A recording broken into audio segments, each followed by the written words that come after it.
Okay, hey YouTubers and video game fans. This is a product that I got about a year ago, and I don't think I ever did a video on this one because I really don't have a lot of games for it. It's an adapter for the Retron 5 system. What this does, it goes into the slot of the system, Sega Genesis slot for the Sega Genesis cartridge. This goes in there, and then you could put this like here's a Game Boy Advance Batman Returns. Uh, so that's Batman Returns. You can see there, and you put it in here like this. Of course, the game you put it in the cart in the slot of the Retron 5. It goes in like that. So this is you're facing this right here. So yeah, this works fine. I put it in there today to see if it would work, and so yeah, it works fine. It plays a Sega Master. Sega Master actually had Rambo, and then they had the Sega. This is like a card that goes in there. It looked like a big old memory card that goes in there, and they had I think they had Rainbow on that, but these were three different systems, so you get to play Sega Genesis. Now, one I wish they would remake is the 32X and CD. Uh, I would buy that in a heartbeat because I would love to have the Star Wars arcade. But when you bought these things back in the 90s, you didn't look at these as collectibles.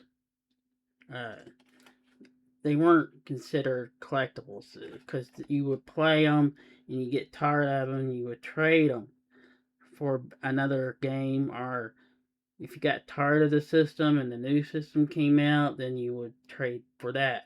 You didn't look at them as collector items. Now there were probably a few people that knew better, but most people didn't look at them. Even the Atari games, they didn't look at them as collectibles. So uh, so yeah, this what I like about these systems, these HD systems, they're called emulators, and they could play. Some systems can play up to 3 games, but Hyperkins makes a lot of multiple systems where they got one that makes 3 games, but it's like $71. Then the one I bought has can play up to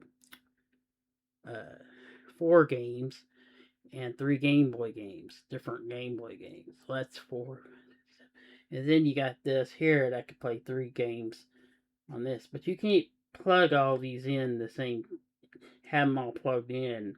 It could only be played by one at a time. So so yeah, this is can play the 3 different systems. I had the Sega Master one. That was the first one that I got. And then I got the Sega Genesis. I had the CD 32X, and then I got PlayStation 2, which I had for 5 or 6 years. It lasted a long time. And then I got the 3, and then I got the 4, and then I got the 5. But the 6 is coming out in, I think, the 2029. They had it for 2027, but I think it's good because I can save up some money and hopefully save enough money to get these PlayStation 6. I would like to get that because these systems are nice, but uh, it's nice to have a modern console, but you gotta pay a lot of money to operate it. Right now, my PlayStation 5 that I have has PlayStation Plus Prime, which is the most expensive setting on there, which is like $160. But I bet you they're gonna raise it to 170 maybe.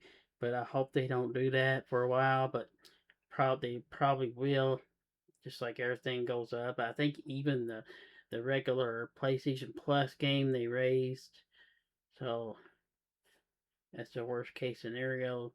And the worst case scenario is they can get rid of the PlayStation cards, and then you would have to rely on your own I guess debit card. But I hope they don't get rid of the PlayStation cards because it's I don't like using my cards on these systems.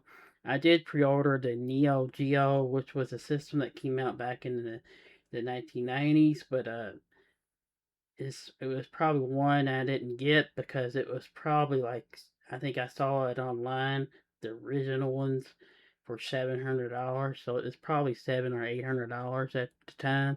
The Game Pro were probably 100, so a lot of them are probably like 1,000 now. So it's better. Those are out of my league.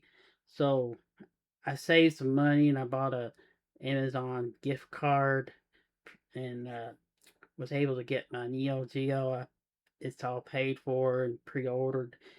So I did order a game and a memory card game.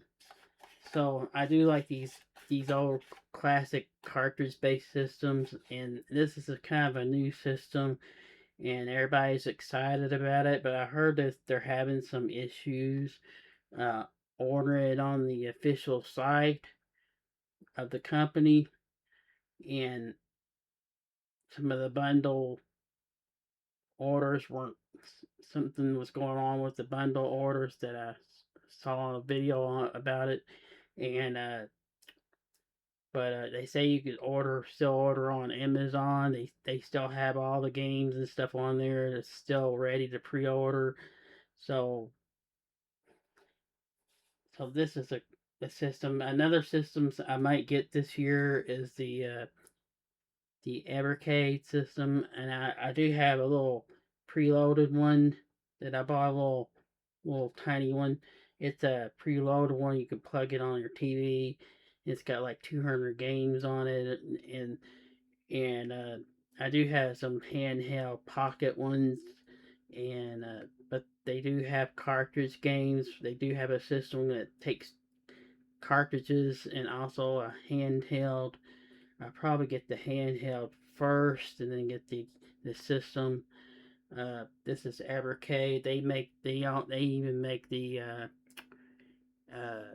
Atari Game Station Go. I bought that about a year ago, I guess, and so there really hadn't been any updates on that. And also this year I got the Pandora box. The Pandora box is a like a arcade joystick pad like thing. It's got built-in games in it. It's got the joysticks and buttons, and you can play up to 32,000 games on it.